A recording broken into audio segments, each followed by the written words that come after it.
Hi, இன்றைக்கி Andhra style mutton gravy ragi களி எப்படி சேர்த்து வாங்க பார்க்கலாம்.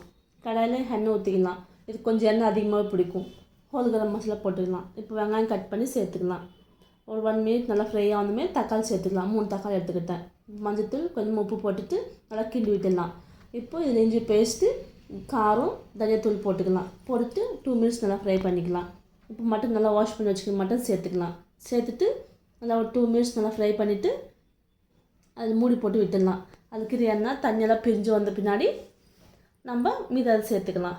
அது ஒரு 10 மினிட்ஸ் நல்லா அப்பப்போ 2 மினிட்ஸ்க்கு ஒரு வாட்டி நல்லா கிண்டி விட்டுக்கலாம். மூடி போட்டுடலாம். மூடி போட்டுட்டு ஒரு 5 மினிட்ஸ் நல்லா விட்டுட்டோம்னு வச்சுக்கேன். இது மாதிரி தண்ணி எண்ணெய் பிரிஞ்சு வந்துடும். அப்போது ஒரு 2 மினிட்ஸ்க்கு நல்லா கலக்கி விட்டுட்டு தண்ணி சேர்த்துக்கலாம். நான் இதுக்கு ஃபஸ்ட் தண்ணி தான் ஊற்றினுங்கிறேன். ஊற்றிட்டு லாஸ்ட்டில் கொஞ்சம் கரம் மசாலா போட்டுக்கலாம். போட்டுட்டு மூடி போட்டு விட்டுடலாம். ஒரு நல்லா 20 மினிட்ஸ் சிம்மில் வச்சு நல்லா வேக வச்சுக்கோங்க. நல்லா வெந்துடும். மட்டன் எலசா இருக்கிறது தான் எடுத்துகிட்டு வந்தாங்க. இது மாதிரி நல்லா வெந்து வந்த பின்னாடி கொஞ்சம் நல்லா தண்ணியெல்லாம் கொஞ்சம் இருந்துடும் ஒரு 10 மினிட்ஸ்க்கு. அப்புறம் ஒரு 5 மினிட்ஸ் நல்லா திருப்பி மூடி போட்டு விட்டுடலாம். இது மாதிரி எண்ணெய்லாம் பிரிஞ்சு வந்த பின்னாடி லாஸ்ட்டில் கொஞ்சம் மல்லி இலை போட்டுக்கலாம். பாருங்கள், மட்டன் நல்லா வெந்து வந்துடுச்சு. இப்போது நான் கொஞ்சம் மல்லி இலை போட்டுட்டு ஒரு 2 மினிட்ஸ் விட்டுடலாம் அப்படியே.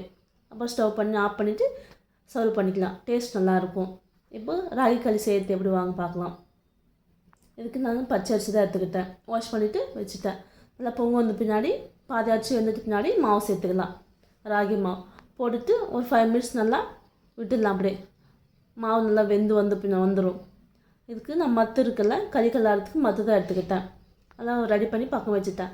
இது மாதிரி நல்லா களி அரிசி வெந்த பின்னாடி மாவு வெந்த பின்னாடி மத்து போட்டு கிண்டிக்கலாம். கிண்டிட்டு நான் சிம்மில் வச்சு விட்டுடலாம்.